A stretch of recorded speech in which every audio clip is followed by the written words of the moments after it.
God bless you. सदा सुखी रहो। ये जो प्रणाम के उत्तर में हमारे मुंह से निकलते हैं ना, ये कोई साधारण शब्द नहीं है। ये दुनिया के सबसे कीमती शब्द हैं। आजकल हम इन बातों को महत्व देना बंद करते जा रहे हैं, पर यकीन मानिए, जो प्रणाम के जवाब के रूप में आशीर्वाद हमें मिलता है या हम किसी को देते हैं, वो 100% चमत्कारिक शब्द होते हैं, बेशकीमती शब्द होते हैं। एक बहुत प्यारी कथा कहने जा रही हूं। महाभारत का युद्ध चल रहा था।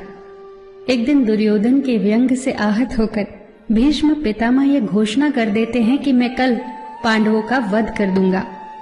इस घोषणा का पता जैसे ही पांडवों को चलता है तो उनके शिविर में बेचैनी बढ़ जाती है। सभी को भीष्म पितामह की क्षमताओं के बारे में पता था, इसीलिए सभी अनिष्ट की आशंका से परेशान हो जाते हैं। तभी श्री कृष्ण द्रौपदी से कहते हैं, तुम अभी मेरे साथ चलो। श्री कृष्ण द्रौपदी को लेकर सीधे पितामह भीष्म के शिविर में पहुंच जाते हैं।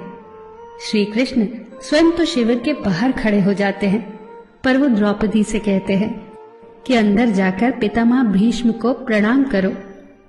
जैसे ही द्रौपदी ने शिविर के भीतर जाकर पितामह भीष्म को प्रणाम किया तो पितामह भीष्म के मुख से द्रौपदी के लिए ये आशीर्वाद निकला, अखंड सौभाग्यवती भव।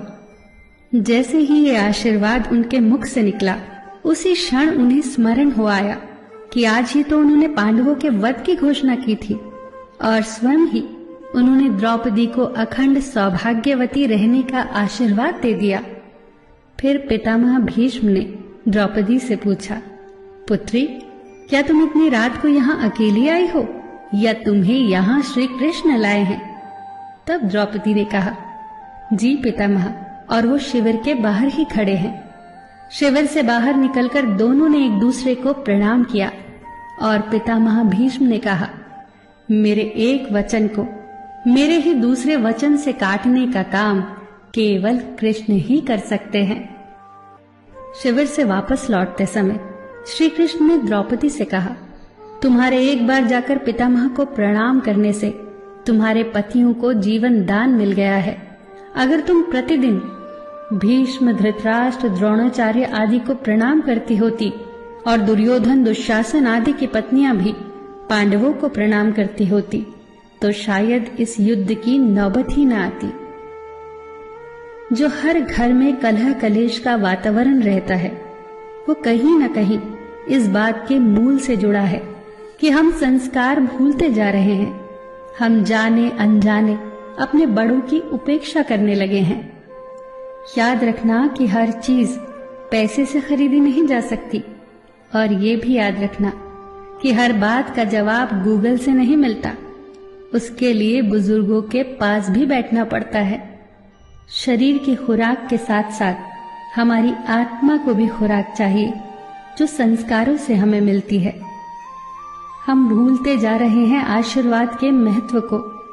आशीर्वाद एक कवच की तरह होता है जो हर बाधा से हमारी रक्षा करता है। कितनी सुंदर बात कही है किसी ने।